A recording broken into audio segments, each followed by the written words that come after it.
అండి, welcome back to my channel.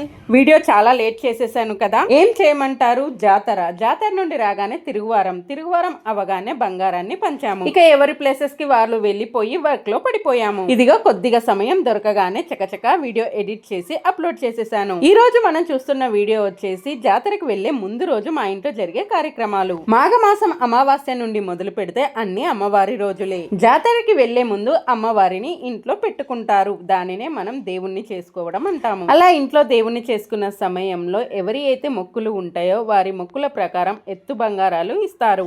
అలాగే వడి బియ్యాన్ని ఎవరికైతే అమ్మవారు వస్తుందో వారికి సమర్పిస్తారు. అలా నానా రూపంలో ఉన్న అమ్మవారికి సమర్పిస్తున్నాము. అలా పోసిన వడి బియ్యాన్ని మళ్ళీ పోయించుకొని నడుముకు కట్టుకొని జాతరకు వెళ్ళాక అమ్మవారికి సమర్పిస్తారు. ఈసారి జాతర చాలా అద్భుతంగా జరిగింది. జాతర సమయానికంటే ముందే లక్షలాది మంది భక్తులు అమ్మవార్లని దర్శించుకున్నారు. కానీ జాతర సమయంలో అమ్మవారిని దర్శించుకుంటే ఆ కిక్కే వేరబ్బా. మేము వడి బియ్యం పోస్తున్నప్పుడు టైం వచ్చేసి 2 o'clock అవుతుంది. ఎప్పుడైనా సెలబ్రేషన్స్ కి వెళ్దామన్నా, వెకేషన్స్ కి వెళ్దామన్నా మా పిల్లలు అస్సలు రారు. అటువంటిది జాతర అనగానే ఎగిరి గంతేసి మరి వస్తున్నారు. వారికే కాదు మా అందరికీ కూడా ఆ ఎగ్జైట్మెంట్ ఉంది. 3 days నుండి సామాన్లన్నీ సదురుతూ ఉండిపోయాము. మరి మనకు కావాల్సిన ప్రతి ఒక్కటి తీసుకెళ్లాల్సిందే కదా. ప్రైవేట్ వెహికల్స్ అయితే మేడారం దగ్గర వరకు వెళ్ళలేము. అందుకే అందరం కలిసి ఆర్టీసీ బస్సులోనే వెళ్తున్నాము. మొత్తం 30 members వరకు కలిసి వెళ్తున్నాము. మా పిల్లల్ని బలవంతంగా లేపి స్నానం చేపించేసరికి ఇక్కడ వడిబియ్యం కార్యక్రమం ముగిసింది. అప్పుడు రెడీ అయి వచ్చిన మా పిల్లలు మేము కూడా వడిబియ్యం పోస్తామని మళ్ళీ పోస్తున్నారు.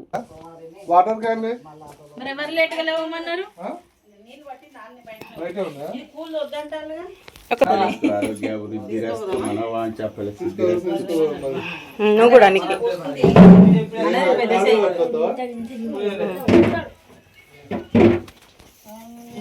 బెస్ట్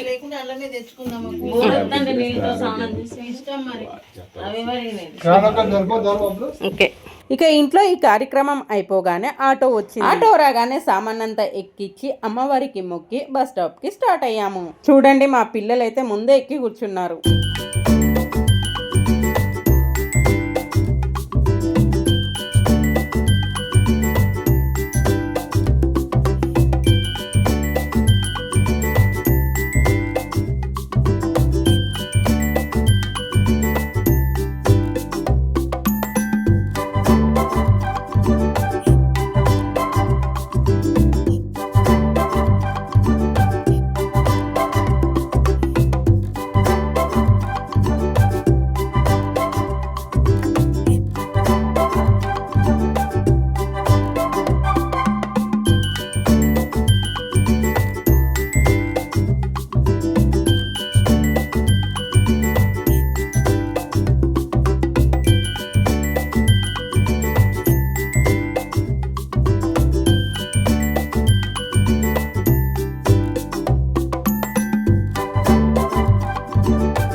మొత్తానికి బస్ స్టాప్ చేరుకున్నాము. ఇదిగో మా బ్యాచ్ అంతా ఇక్కడే ఉంది.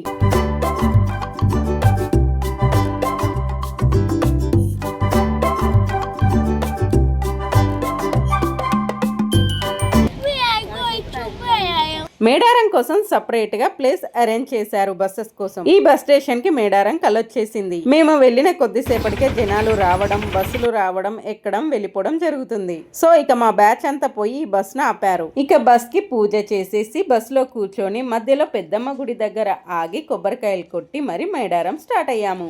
ఇక వెళ్లే దారంతా గోలగోల చేస్తూ అడవులు దాటి ఊర్లు దాటి మేడారం చేరుకున్నాము. అన్ని వీడియోస్ ఒక దాంట్లోనే పెడదాం అనుకున్నాను, కానీ లెంత్ ఎక్కువ అవుతుంది. మిగతా వివరాలు సెకండ్ పార్ట్ లో ఇస్తాను. అలాగే ఆ వీడియోలో మేము మేడారానికి ఏ టైంకి చేరుకున్నామో, సామాన్లు మోయడానికి మేము పడిన తిప్పలు, మేడారంలో మేమున్న రూమ్స్ మరియు వాటి రెంట్, జంపన్న వాగు, అమ్మవార్ల దర్శనం పార్ట్ 2గా పెడతాను. ఈ వీడియోని ఇంతవరకు చూసారంటే మీకు ఎంతో కొంత నచ్చే ఉంటుంది. తప్పకుండా లైక్ అండ్ సబ్స్క్రైబ్ చేసి మీ సపోర్ట్ ని నాకు తెలియచేయండి. మీరిచ్చే సపోర్ట్ తో పార్ట్ 2ని త్వరగా రిలీజ్ చేస్తాను.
అరే కాన్స్టిట్యూషన్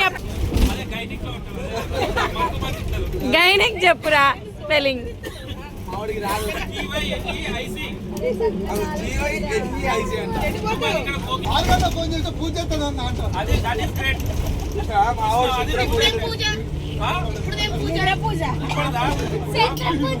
మనం